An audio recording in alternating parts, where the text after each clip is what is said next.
permite la interacción entre Dios y el ser humano, y que seguramente no es así de sencillo, ¿verdad? Nosotros tenemos que hacer esto un poco práctico para poder explicarlo, pero seguramente habrán más genes del ADN implicados en este proceso de encontrar o de buscar una conexión con una entidad espiritual.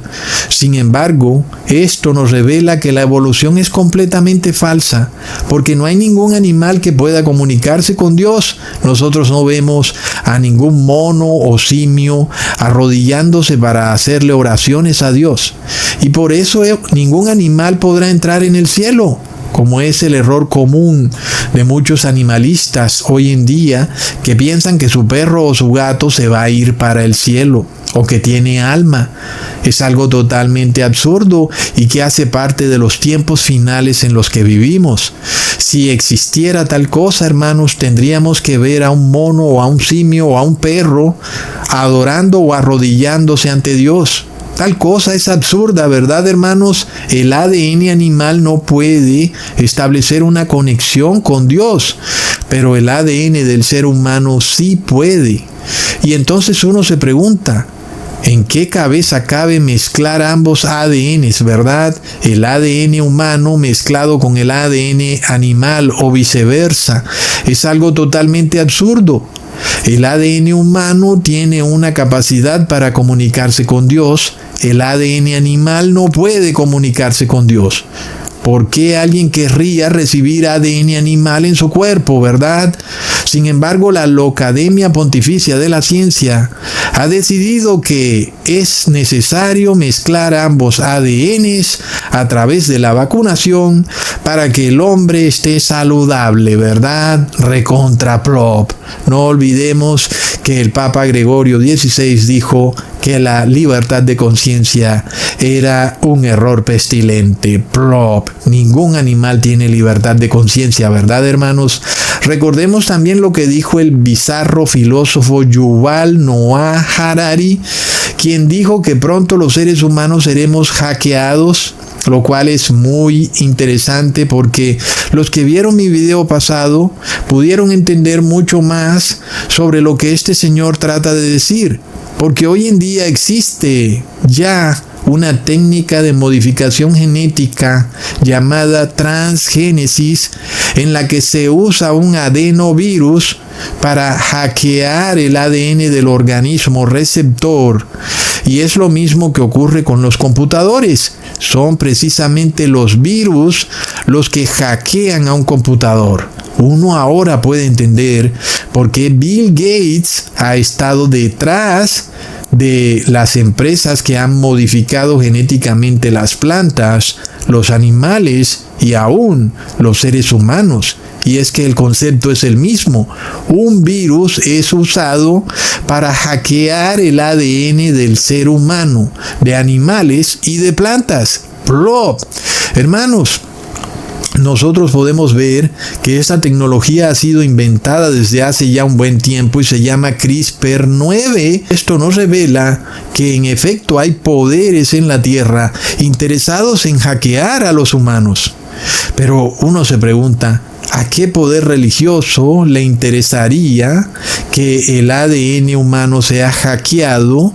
Es decir, que se le inserte ADN animal al ADN humano, ¿verdad? Tal vez a un poder religioso cuya religión funciona en base a lo visual, a lo material, a lo sentimental, a lo que es autoinfligido por el mismo ser humano, en donde no se establece una conexión espiritual verdadera con Dios. Y todos sabemos que este poder religioso es la Iglesia Católica con el Vaticano. Ahora, no es una contradicción decir que al modificar el ADN del ser humano, el nuevo ser genéticamente modificado no puede ya tener experiencias religiosas. A la final, lo que ocurre es que esas experiencias religiosas son falsas, son fingidas, son experiencias místicas que no vienen de una conexión con otro ser espiritual, sino que se manifiestan a partir de una energía interna y no a partir de una conexión directa con Dios. En este caso, la modificación del gen BMAT2 no es contrario a las religiones. Es decir, que si una religión busca modificar el ADN humano, eso antes de ser una desventaja, termina siendo una ventaja. Porque de eso se tratan las religiones, en mostrar una apariencia de religiosidad, pero negando la eficacia de la palabra de Dios y de los mandamientos de Dios. Todas las religiones son falsas y todas inducen al ser humano a manifestar una religiosidad interna despojada de una conexión directa con Dios. Esto es lo que le ocurrió a la congregación de Coré. Y si hay algo que pueda beneficiar a las religiones, es precisamente despojar al ser humano de su capacidad de conectarse con Dios. Después de todo, el Papa de Roma desea que lo adoren a Él como si fuera Dios, y aquellos seres humanos cuyo ADN ha sido modificado van a tener tendencia a adorar a lo creado porque no pueden ya hacer conexión con Dios. Miremos, hermanos, que de Noé se decía que era perfecto en sus generaciones, y lo mismo debe ocurrir con los 144,000. Ellos deben ser sin mácula, y no solo en el campo espiritual, sino también en el campo físico. El ADN de los 144,000 debe ser puro y santo, tal cual Dios lo creó al inicio de la creación, y nosotros podemos tener la seguridad de que no habrá poder mundano que pueda hackear a los 144,000, como orgullosamente dice Yuval Noah Harari. Porque estos 144,000 son un grupo élite, son seres de santidad y de paz. Leamos en 1 de Samuel capítulo 15 versículo 22. Y Samuel dijo: ¿se complace Jehová tanto en los holocaustos y víctimas como en que se obedezca a las palabras de Jehová? Ciertamente el obedecer es mejor que los sacrificios, y el prestar atención que a la grosura de los carneros. ¿Lo vemos, hermanos? Prestemos atención a esto. Si Dios nos creó con algo que ningún otro animal posee, aunque existan poderes macabros empecinados en llamarnos animales o especies, sin embargo, la mera existencia de este gen que nos da la capacidad de comunicarnos con Dios nos revela que Dios tiene un plan especial para nosotros. Leamos en Jeremías capítulo 29 versículo 11.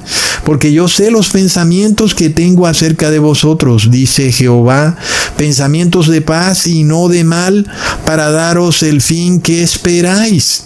Ahí está, hermanos. Si Dios nos creó con esta capacidad de comunicarnos con Él, ¿por qué no comunicarnos con Él, verdad? No sea que al no comunicarnos con Dios nos encontremos viviendo en una religión de autocomplacencia y estemos en ese círculo vicioso del Ouroboros, porque Dios nos pide que le oremos en nombre de Jesús, y esa es una comunicación bidireccional que rompe el círculo vicioso del Ouroboros que está dentro de todo ser humano. Y la comunicación no es ya en círculos. Aquí no es como en la iglesia evangélica que pensamos en algo y luego lo confirmamos con un sentimiento que viene dentro de nosotros, y luego de nuevo pensamos en algo y así confirmamos lo que creemos que es la unción de Dios, cuando en realidad es la manifestación de una energía kundalini que, por llamarla así, no es más que una descarga del sistema nervioso del ser humano que lo hace tener una experiencia sensorial. Esta religión autoinfligida, que también lleva al ser humano inclusive a tener profecías autocumplidas, es una religión falsa, y que si nosotros no estamos en comunicación con Dios, podemos terminar cayendo en esa religión, hermanos. Está bastante claro. La comunicación con Dios rompe el círculo del Ouroboros y nosotros ya no estamos escuchando nuestra propia voz y nuestra propia voluntad, sino que nos estamos sometiendo a la voluntad de Dios cuando nos comunicamos con Dios. Por eso es tan importante la oración, ¿verdad, hermanos? Porque ya nuestra religiosidad no parte de nuestra propia mente, parte de la voluntad de Dios, tal como le ocurrió a Pedro y a Pablo. No viene de su propia mente la idea. Cuando Pablo escucha, prepárate para salir de Jerusalén, no viene de su propio intelecto. Él no se lo esperaba. De la misma manera, Pedro, cuando escucha, lo que Dios ha limpiado, tú no lo llames inmundo, eso no viene de la mente de Pedro. De esa manera, aquellos que están en comunicación con Dios obtienen la sabiduría divina y no siguen en una religión mundana.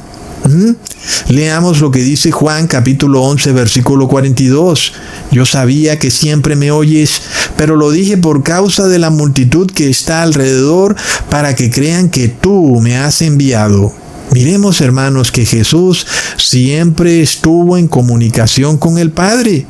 Y esto que nosotros hemos recibido como este ADN santo, que tiene un gen, que lo podemos llamar como un pequeñito teléfono celular en nuestro cerebro, con la capacidad de marcarle al Padre eterno y llamarlo: Padre amado, aquí está tu siervo, que se haga tu voluntad. Debemos usar este pequeño telefonito celular, ¿verdad, hermanos? Porque lo que no se usa se atrofia.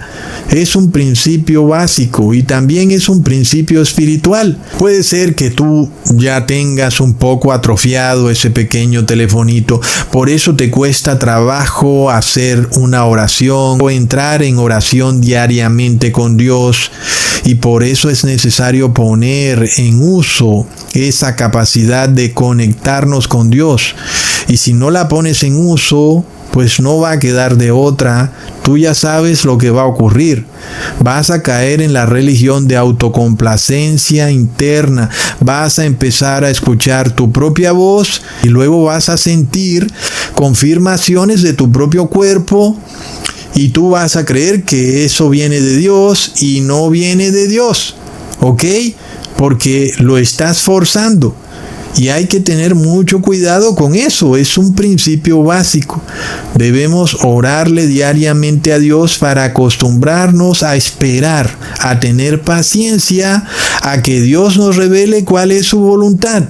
Pero si no estamos orando, lo que le estamos enseñando a nuestro cerebro es a esperar una respuesta rápida que solo puede venir de nuestro propio cuerpo. Jamás las respuestas rápidas vienen de Dios, ¿verdad, hermanos? Entonces miremos que cuando nosotros establecemos una comunicación con el Padre, esto nos revela un mar de bendiciones.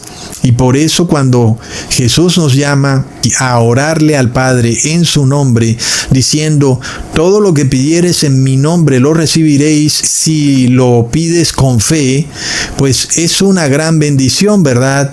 Es decir, como que no hay ningún pretexto para no orarle al Padre, porque literalmente todo lo que le pidamos creyendo lo recibiremos si es de acuerdo a la voluntad del Padre. Y esto nos revela la importancia de la comunicación con Dios, al punto de que Dios está dispuesto a darnos lo que pidamos si entramos en comunicación con Él, ¿verdad?